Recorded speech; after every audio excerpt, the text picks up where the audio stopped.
కాంగ్రెస్ కార్యకర్తలు నేతలు ఉఫ్ అని ఊదితే ఆ గాలికే కేసీఆర్ కొట్టుకుపోతారని పీసీసీ వర్కింగ్ ప్రెసిడెంట్ జగ్గారెడ్డి సంచలన వ్యాఖ్యలు చేశారు.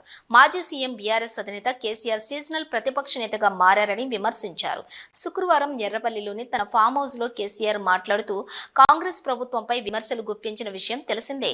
తాను కొడితే మామూలుగా కొట్టనని గట్టిగానే కొడతానంటూ కేసీఆర్ చేసిన వ్యాఖ్యలపై తాజాగా జగ్గారెడ్డి స్పందించారు. గాంధీ భవన్ లో విలేకరులతో మాట్లాడుతూ ప్రజలను మోసం చేయడంలో కేసీఆర్ దిట్ట అని, ఫామ్ హౌస్ లో కూర్చుని జనాలను ఇంకా ఎలా మోసం చేయాలా అని ఆలోచిస్తున్నాడని ఆరోపించారు.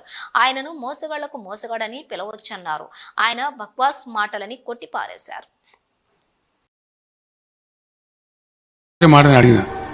మీరు అబద్ధాలు చెప్పొద్దు. రైతులకు నిజంగా కరెంటు మంచిగా ఇవ్వాలంటే ఇవ్వగలుగుతామా లేదా, దానికి ఎంత టైం పడుతుంది, డబ్బు ఎంతైనా పర్వాలేదు చెప్పండి అంటే ఒక 5 రోజులు టైం ఏంటి సార్ ఆలోచించుకొని చెప్తామన్నారు.